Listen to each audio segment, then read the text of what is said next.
এটা তোমার আন্টিদের বাসায় দিয়ে আসি। অনেক সুন্দর হয়েছে, মাশাআল্লাহ মাশাআল্লাহ। প্রিয় ভাই বোন বন্ধুরা সবাইকে আসসালামু আলাইকুম এবং আদাব। সবাই কেমন আছেন? আশা করছি অনেক অনেক ভালো আছেন। আপনাদের দোয়া ভালোবাসায় আল্লাহর অশেষ রহমতে আমরা বাংলাদেশের মানুষ ভালো মন্দ মিলিয়ে আছি। শুরু করে দিলাম রান্না বান্না। আর রান্না বান্না শুরু করার আগে প্রিয় ভাই বোনদের কাছে বিনীতভাবে অনুরোধ থাকবে, যারা মিষ্টি মিষ্টি কমেন্ট করবেন তারা মিষ্টি মিষ্টি লাইক করবেন, কেমন? আর রান্না বান্না করতে করতে আমি আজকে কিছু ইসলামিক আলোচনা করব। আর আমার আলোচনার বিষয় হচ্ছে বেহেশত দোজখের প্রয়োজনীয়তা।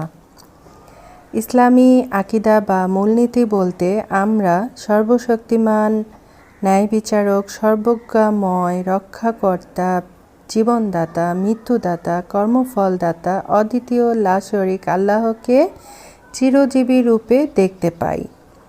আল্লাহ তাআলাকে ন্যায় বিচারক, মহাজ্ঞানী ও কর্মফল দাতা রূপে বিশ্বাস করা হয় বলেই খারাপ কাজে শাস্তির ভয় এবং সৎ কাজের পুরস্কারের আশা ও আকাঙ্ক্ষায় মুসলমানের জীবন সুশৃঙ্খল হয়, ঈমান দৃঢ় হয় ও পুষ্টি লাভ করে।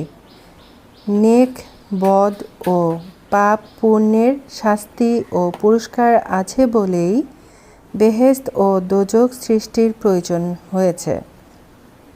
তা না থাকলে মানুষ বেপরোয়া হয়ে দায়িত্বহীন জীবনযাপন করতে দ্বিধাবোধ করত না, যখন যা ইচ্ছা তাই করত। পৃথিবী অন্যায়, অত্যাচার, অবিচার ও পাপের লীলাভূমি হয়ে যেত। পরকালের ন্যায় অন্যায়ের বিচারের বিশ্বাসী মানবের নৈতিক চরিত্র গঠন করে এবং নিয়ন্ত্রণ করে।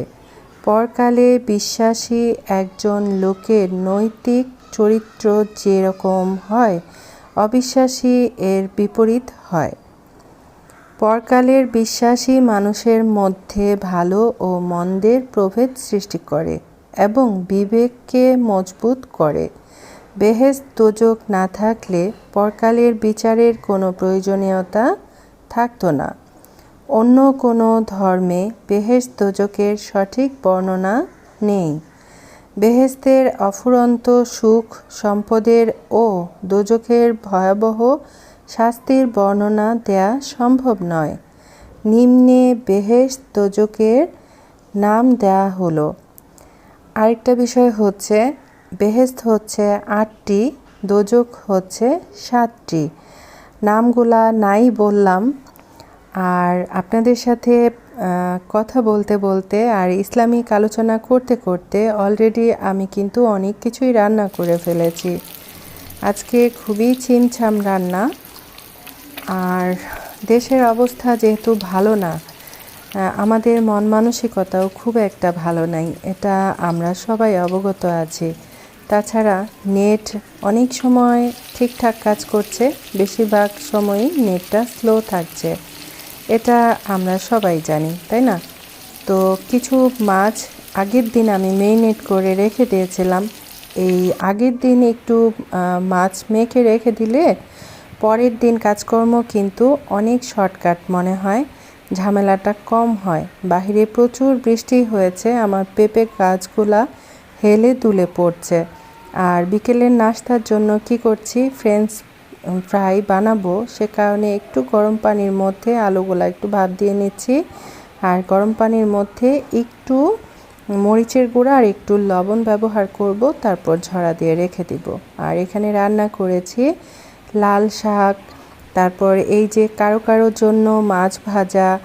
আর আমি আসলে এত শুকনা খাবার খেতে পারি না, যদিও ডাল পাতুরি আছে, তারপরও আমি কি করেছি, 6 পিস মাছ নিয়েছিলাম রান্না করার জন্য, 3 পিস ভাজা করেছি আর 3 পিস দিয়ে আমি আমার জন্য আলু দিয়ে মাখা মাখা ঝোল করে রান্না করেছি।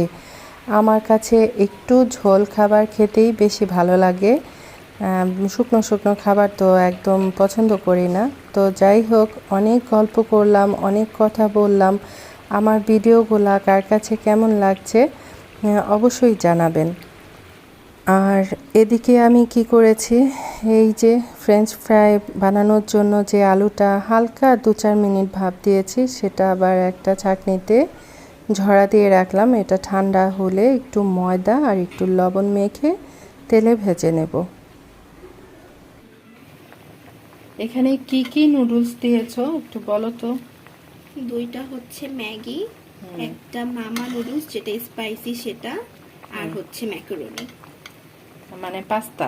হ্যাঁ একটু নাড়া দিয়ে দেখাও। বলে আসলে পাস্তা হচ্ছে অন্য শেপের হয়। ও আচ্ছা, এটা সিদ্ধ হচ্ছে আর কি।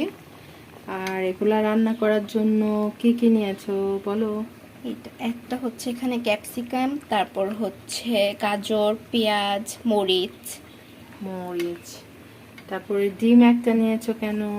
একটাই হয়ে যাবে কারণ চিকেন আছে তো। সে আবার ডিমটা একটু কম পছন্দ করে। আর এখানে চিকেন মেরিনেট করা হয়েছে। এটা হচ্ছে সয়া সস, একটু আদা রসুন বাটা, আর কি যেন, আর একটু লবণ, এগুলা দিয়ে মেরিনেট করে রাখা হয়েছে সেই দুপুরবেলা।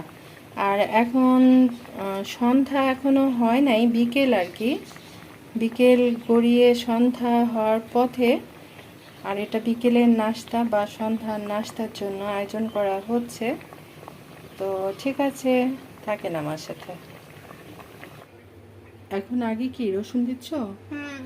আর এই যে বুড়িকে একটা নন স্টিক হাঁড়ি দিলাম।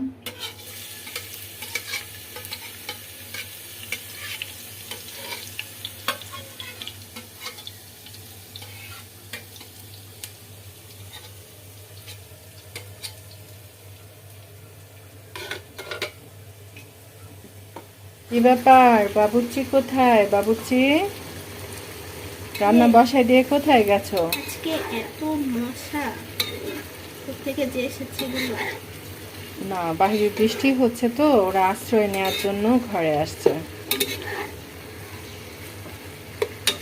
চুলা যখন এগুলা দেওয়ার পর চুলার আঁচটা কিন্তু বাড়ানো থাকতে হয়।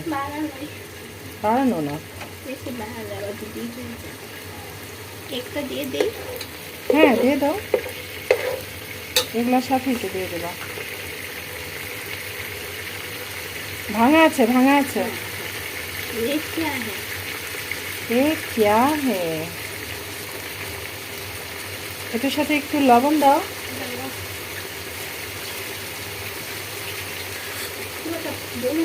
আর কোনো সস, সস সব দিয়েছো?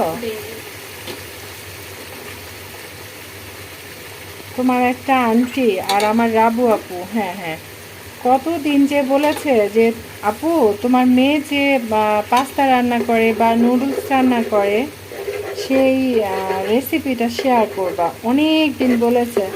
আমি তোমাকে অনেক দিন বলেছিলাম না যে একটা আন্টি তোমার হাতের রেসিপি চেয়েছে, কিন্তু দিচ্ছি করে করে আর দেওয়া হয় না। আর আমার মেয়ে বলে কি, আম্মু তুমি কাছে থাকলে আমি স্বাধীনভাবে রান্না করতে পারি না। হ্যাঁ, যেমন এখন আমার খুব ডিস্টার্ব হচ্ছে। তাই? আচ্ছা, তুমি এরপর এটার মধ্যে কি কি অ্যাড করবা একটু বলে দাও। সয়া সস, টমেটো সস আর সবকিছুতেই যে এখানে আমি একটা মিল্ক একটু গুলিয়ে রেখেছি, একটু ক্রিমি হবে জাস্ট। সবকিছু বলতে কি দিয়ে দুধ গলায় রেখেছি? জাস্ট হচ্ছে একটু মানে হাফ চা চামচ চিনি আর 2 চা চামচ হচ্ছে মিল্ক পাউডার। ও, ওটাতে কোনো টেস্টের কিছু না, জাস্ট একটু ক্রিমি ক্রিমি হয়। হ্যাঁ, একটু মানে দেখতে একটু কি বলে ওই তুমি যে কি পাস্তা খাও না, এটার নাম কি জানো? White sauce. White sauce pasta, ওরকমটা হবে তাই না মা? আমি তো আসলে এত কিছুর নাম জানি না, কারণ আমি বাহিরের খাবার একদম পছন্দ করে খাই না। খাই না বললেই হয় তাই না? এই তো আমি আসলে ভিডিও করতে করতে ভিডিওর মাস্টার হয়ে গেছে। খুব সুন্দর ফ্লেভার আসছে। আজকে মেয়ের হাতের রেডিমেড নাস্তা খেলাম, খুব বেশি ভালো লেগেছে। তাছাড়া সত্যি সত্যি রান্নাটা অনেক বেশি মজা হয়েছে। আমার মেয়ের টেস্টটা আর আমার টেস্ট একদম একরকম। ঝাল লবণ একদম পারফেক্ট হয়েছিল। তো যাই হোক, খাবার দাবার অনেক কিছু দেখানো হয়ে গেল, এখন হচ্ছে বিদায় নেবার পালা। প্রতিটা শহীদের আত্মার মাগফিরাত কামনা করছি, যারা অসুস্থ অবস্থায় হসপিটালে আছে তাদের সুস্থতা কামনা করছি। সবাই খুব বেশি বেশি ভালো থাকবেন, সুস্থ থাকবেন, আমার জন্য দোয়া করবেন। আল্লাহ হাফেজ, আসসালামু আলাইকুম।